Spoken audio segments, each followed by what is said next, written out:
बाबा जी प्रणाम। राकेश यादव जौनपुर से आया हूँ। डीएनए में 3 लोग हैं। दरबार में आके बहुत अच्छा लगा। पिछले महीने 10 फरवरी को जब मैं छुट्टी घर गया था तो माता जी ने बताया कि एक बाबा जी हैं करौली में। वो बहुत ही अच्छा इलाज करते हैं। उनको किसी जौनपुर की प्रधानपुर है वहाँ की एक महिला ने बताया था। तो हमने सर्च किया तो पहला वो एक न्यूज आया जो इंडिया टीवी पे चला था कि बाबा जी निकले फ्रॉड। करौली के बाबा जी, वहां से मैंने आपको देखना शुरू किया है। फिर उसके बाद 11 फरवरी को मेरा एग्जाम था तो पापा ने कहा कि प्रधानपुर जाकर बाबा जी के बारे में पता कर लेना। तो मैंने किसी संपर्क किया तो जिस महाशय से संपर्क किया तो उन्होंने पहली बार में कहा कि हमें इन सब चीज़ों में विश्वास नहीं है, हम किसी का नंबर आपको नहीं दे पाएंगे। लेकिन फिर आपका ध्यान रहा मुझे तो परीक्षा जैसे ही पहली मीटिंग की खत्म हुई उसके बाद उन्हीं का फोन आया। उन्होंने मुझे एक हंसराज यादव का नंबर दिया जो आपके दरबार में आए हुए थे पहले से। तो उन्होंने नंबर दिया, फिर शाम को मैं गया उनसे बात किया तो हंसराज यादव जी ने मुझे मुझे बताया कि आपको वहां जाने की जरूरत नहीं है, आप अपनी आस्था बढ़ाएंगे तो बाबा जी खुद बुला लेंगे। क्योंकि बाबा जी, मेरी माता जी को असाध्य रोग मई 2020 से पैरालिसिस है। बाएं साइड में उनका हाथ और पैर काम नहीं करता है। तो इसलिए माता जी के इलाज के ही पर्पज से मैं यहाँ आया था और यहाँ आके मुझे बहुत अच्छा लगा। एक दिवसीय जो हवन करने के बाद मुझे बहुत शांति और सुकून महसूस हो रहा है और हम चाहेंगे कि आपकी कृपा से मेरी माता जी भी ठीक हो जाए। ये मेरी माता जी का फोटो हम आपको दिखा दे रहे हैं। हमें देखने की आवश्यकता नहीं। हमें आवश्यकता नहीं। ये क्या लगता है, चैनल वाले फ्रॉड थे जिन्होंने लिखा था फ्रॉड है? कौन लगता फ्रॉड है? नहीं, एक न्यूज थी कि बाबा द्वारा किया गया चमत्कार, मतलब ऐसा नहीं वैसा नहीं, मैंने हमने सर्च। क्या कहा, हम कह रहे हैं कि अब आपको क्या लग रहा है? अब यहाँ पे आपको क्या आने लग के रहा है, बाद चैनल वाले मैं फ्रॉड थे? वहाँ पे, हाँ, वो न्यूज देखने के बाद मम्मी भी वीडियो देखती थी, मैं भी पूरी वीडियो वगैरह फिर सारे जो नियम कायदा कानून सब लिखे थे मैंने पढ़े। यहाँ आने के बाद मुझे सब सच लगा। और चूंकि मैं अकेले ही यहाँ पे आया हूँ बाबा जी, आपने शायद बुलाया तभी मैं यहाँ आया हूँ, क्योंकि जिससे मैंने बात की थी उन्होंने कहा कि यहाँ पे कोई जाता नहीं है, अगर आप अपनी श्रद्धा रखेंगे तो दरबार आपको खुद ही बुला लेगा। तो देवरिया में मैं ड्यूटी करता हूँ, वहां से सेंट्रल आया कानपुर, फिर वहां से फिर यहाँ आया हूँ। यही काम किया, कुछ मीडिया में भ्रामक खबरें फैलाई गई और खुद फ्रॉड साबित हुए। ये लोग खुद ही फ्रॉड साबित हुए। नहीं साबित हुए, आप जैसे लोग क्या साबित करोगे?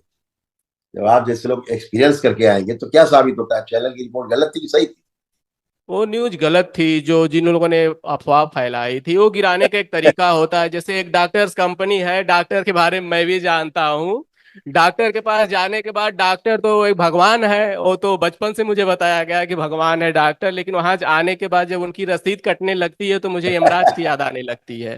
और दूसरी चीज की मतलब उनको जितना पता है अपने आप को दाऊद ही समझेंगे कि हम तो दाऊद हैं, इस रोग के महाविधाता हैं। लेकिन जहां बात फंस जाती है, जिंदगी मौत का ख्याल आ जाता है। मैंने देखा है कि वेंटिलेटर बाहर करते हुए बड़े बड़े हॉस्पिटलों में, अभी हमारे एक मित्र हैं, नाम तो नहीं लेंगे, लेकिन उनको ब्रेन ट्यूमर हुआ था तो एक बहुत महान हॉस्पिटल है, भी से उसका नाम शुरू होता है, शायद मैं उसको बदनाम न करना चाहूं, लेकिन वहां से पैसे के वास्ते, मतलब वहां पे इलाज नहीं शुरू किया गया क्योंकि पैसा नहीं है।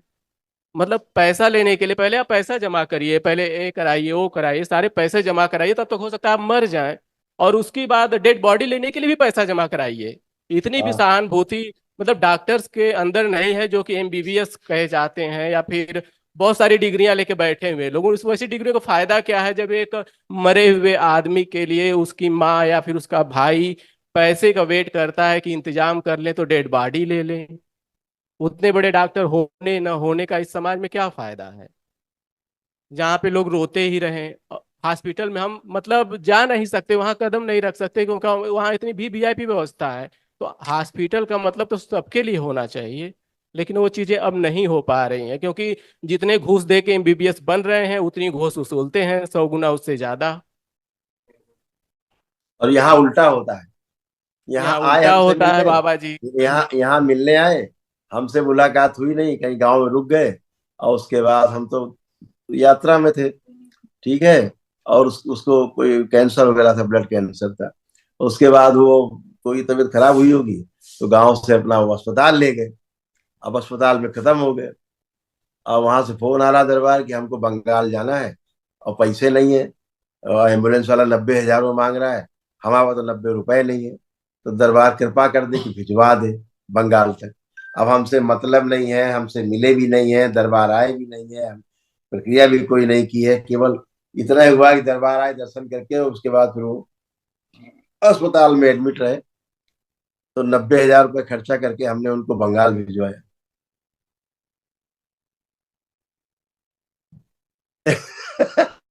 तो अभी तो अस्पताल वाले तो कपड़े उतार लेंगे, 2 मिनट लगेगा है कि हमसे क्या मतलब, तुम बाहर मरो चाहे जियो, उनके अस्पताल में मर जाए कोई पूछने वाला नहीं। अस्पताल में कितने लोग रोज मर रहे हैं, अगर आप कानपुर की गणना कर लो, केवल कानपुर, तो प्रतिदिन लोग 25-30 लोग मरते हैं, 20-25 लोग मरते हैं।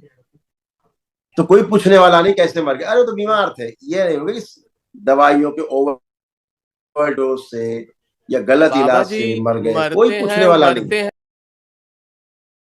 लेकिन हॉस्पिटल में अगर चांस देख लिया जाए कि गार्जियन को न पता है कि उनके घर वाला मर गया है, तो बेड चार्ज के नाम पे 15 दिन डेड बॉडी ही उसूला के रख देते हैं, उसका ही बिल्कुल चार्ज चला ले गया। लेते हैं। 15वें दिन बताते हैं कि अब मर गए हैं, 15 दिन तक पैसा तो ये वसूलते हैं। इस मीडिया की हिम्मत नहीं होती कि वहां जाके दिखा सके, इनकी हिम्मत नहीं है।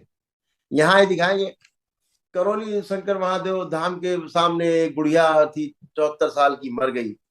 अरे भाई, यहाँ तो वो लोग आते हैं जिन्हें डॉक्टर मना कर देते हैं, जिन्हें डॉक्टर कहते हैं कि भैया काम खत्म घर जाओ। यहाँ तो वही लोग आते हैं दिन भर, 90% लोग वही है।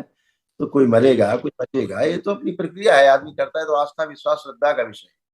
कोई यहाँ इंजेक्शन नहीं लग रहा है, कोई यहाँ पकड़ के बाल नहीं हिलाए जा रहे हैं, किसी को यहाँ गाली गलौज नहीं किया जा रहा है, किसी को मारपीट नहीं की जा रही, किसी को टच नहीं किया जा रहा है, कोई जादू टोना छू मंतर झाड़ फूक टोना टुटका नहीं किया जा रहा है।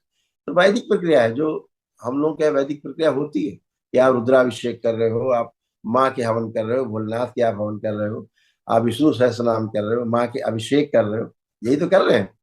तो जी करने में बाबा आनंद जी, आया कि नहीं आया है? बहुत आनंद आया, और जिंदगी में पहली बार मैंने इतनी पूजा पाठ किया है यहाँ आके। जो कि कभी मैं 5 मिनट पूजा नहीं करता हूँ, मतलब बस प्रणाम करता हूँ। महादेव का मैं व्रत रहता हूँ, लेकिन कभी मैं मंदिर नहीं जाता, यहाँ आके मैंने इतनी पूजा कर ली। सही कह रहे हो, बिल्कुल सही। तो ये बेटा माता जी के आपके तमाम एक दिखाए हम आपको, जो दरबार ने भी तमाम चीजें उनकी नष्ट की हैं, जो असाध्य है उसके लिए दरबार की ओर से एक महावन होगा, वो कर लेना। अच्छा, वो निःशुल्क होता है वो, देखिए। ब्रेन स्ट्रोक की स्मृतियां थी, पागल बनाने वाली स्मृतियां थी, कोमा में ले जाने वाली स्मृति थी। लंग्स जो है श्रिंक हो रहा था, गलन हो रही थी, श्वास फूलना, हार्ट के वॉल्व श्रिंक हो रहे थे, कूल्हे में सड़न हो रही थी, छाती में दर्द और जकड़न होना, आंखों में धुंधलापन, पेट में दर्द होना, आंतों में घाव और इन्फेक्शन।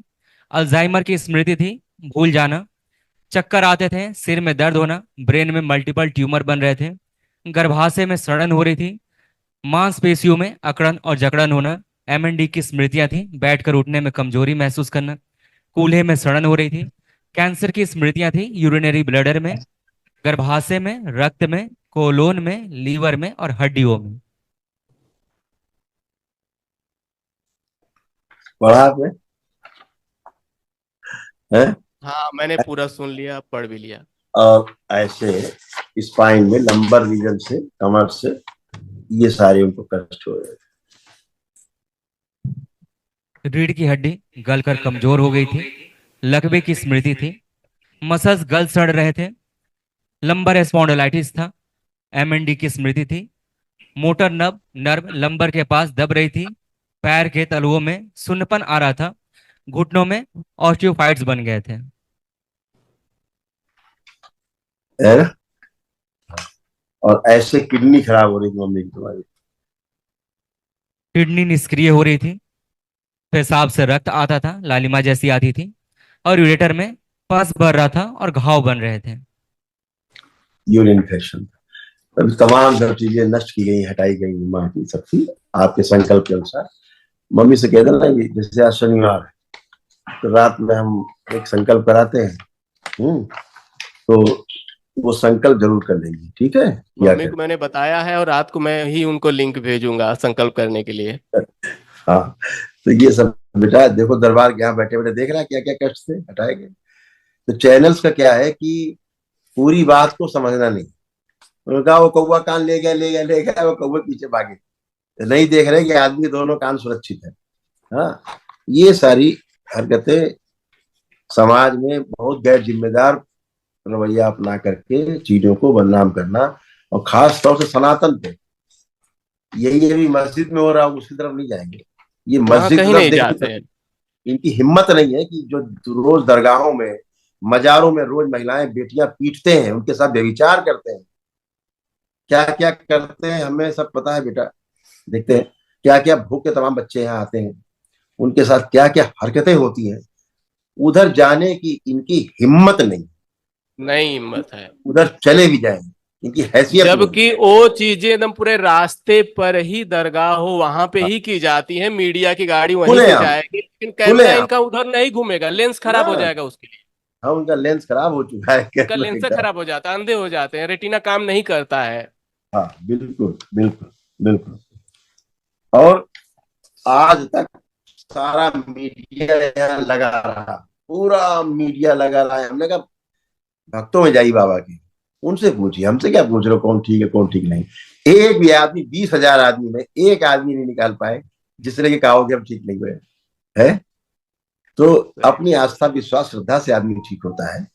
आदमी कोई पद यात्रा करके आता है, कोई दंडवत यात्रा करके आता है, कोई नमन करता है, ठीक हो रहे, घर में पूजा पाठ कर रहे, ठीक हो रहे। जो जी। सक्षम है वो अपना वनडे भी कर लेते हैं दरबार में आके, उससे ठीक हो रहे। वो तो अपनी आस्था विश्वास श्रद्धा का विषय है ना, उसी से ही आदमी ठीक होता है। जैसे अभी आप में तमाम ऐसी चीजें थी, स्वयं में हमेशा कंफ्यूज रहना, है ना, गुस्सा बहुत आना, है ना। अब आप, कंफ्यूजन आपका खत्म हो गया है, ठीक है, बहुत क्रोध कराने वाली जो स्मृतियां थी सब नष्ट हो गई। आंतों में घाव बन रहे थे, गैलवेडर भी आपका निष्क्रिय हो रहा था, उससे एसिडिटी होना, गैस होना, ये सारी चीज डेवलप हो रही थी। और कभी कभी पैरालाइजेशन की स्मृतियां थी, सुन्न होना, आधा शरीर कमजोर महसूस करना। और ऐसे ही माँ में ट्रेवल कर जाती चीजें, ये स्मृतियां हैं, ये सब में ट्रेवल करती है। जितने परिवार के लोग डीएनए में है, ये सब में ट्रेवल, भुला देने वाली स्मृतियां हैं, चीजों को भूल जाना, है ना। काम से अपने कार्य के प्रति अरुचि पैदा कर देना, कि काम वाला लगना, लाइक छोड़ो यार बाद में देखेंगे, ऐसे तमाम चीजें हाँ। सब डेवलप हो रही थी।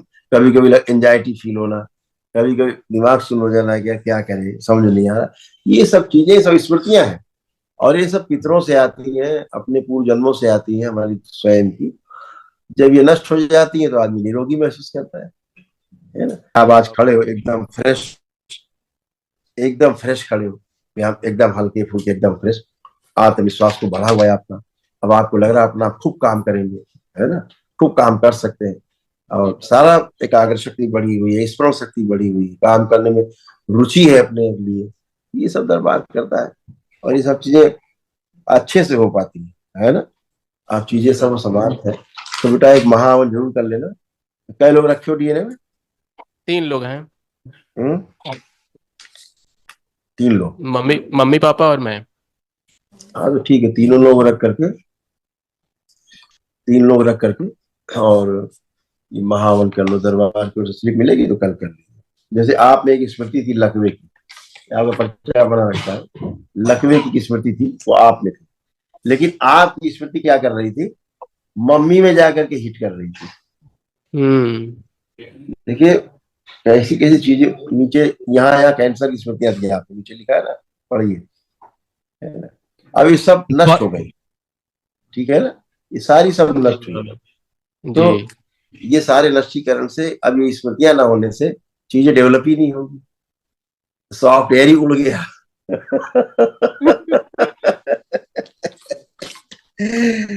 तो खूब खुश रहिए बेटा, प्रसन्न रहिए, मस्त रहिए।